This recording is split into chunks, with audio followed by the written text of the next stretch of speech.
So hello and welcome back to Go Again Gaming, and this is the Week 4 update for the league that means absolutely nothing. This is a little bit of a late video. Normally you'd see these just after the week of Swiss has concluded, but this has been slightly delayed due to ProQuest and like the Azalea Cult video and other things that I've been doing that have delayed this a little bit.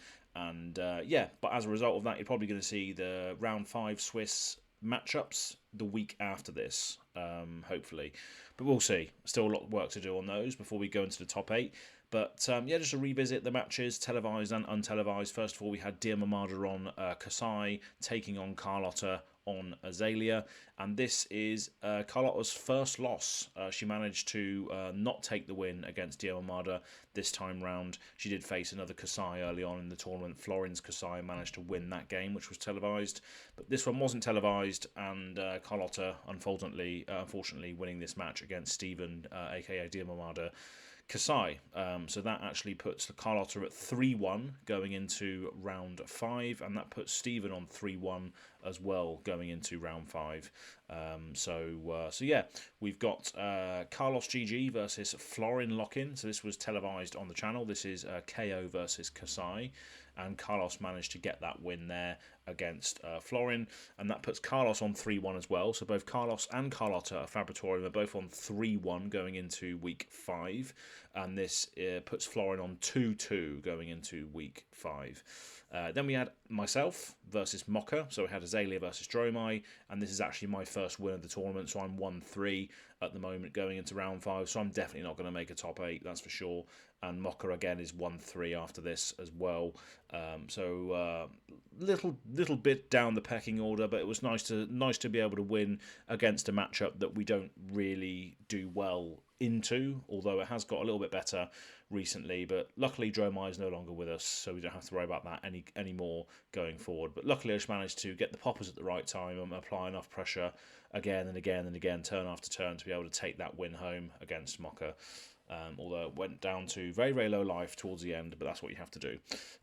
But another untelevised match was Smithle's Trash Olympia build, the Decimated Great Axe Olympia against Sigma's Rhinar, with Smithle taking the game home there.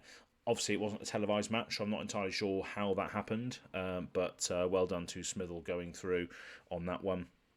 Another untelevised match, we had Anthony Keller on Phi taking on Riddlerman's Rhinar, with Phi coming out on top, so well done.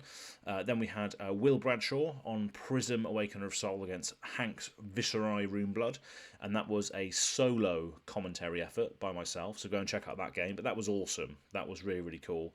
Went right down to the wire at the end, and there was a very, very crucial decision point at the end of the game. I won't spoil it if you haven't watched it, which could have made a lot of difference. So go and watch that, come back, let me know what you think on that. It's a Halo of Illumination trigger, which really decided the game.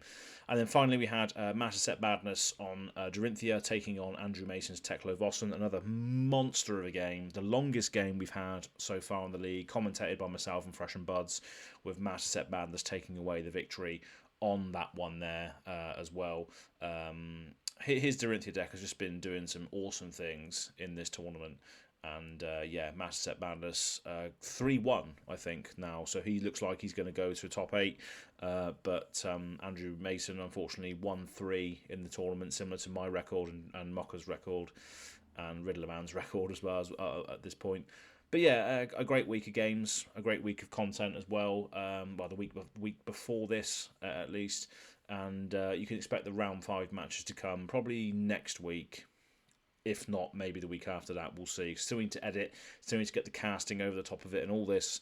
I want to maintain that standard if I can. But then after that, we're going to be cutting to a top 8, which should be a lot more fun. I'm going to be casting all of those games with somebody, I don't know yet. But I'm not in the top 8, so you know it means that I can just commentate on the sick games that we're gonna see ultimately. But yeah. Loving this league so far, loving what it represents. Just fun, fun people playing CC for the love of the game, rather than any sort of stakes or anything. But there have been a lot of stakes recently with ProQuest and everything, hence why it's been delayed a little bit. The Azalea Cult episode also was something I wanted to get out ASAP with Jian Wei, so that was good fun. But yeah, we're going to be carrying on with more League That Means Nothing content very, very soon here on the channel. So we'll see you to do it all over again very, very soon. Cheers, folks. Bye-bye.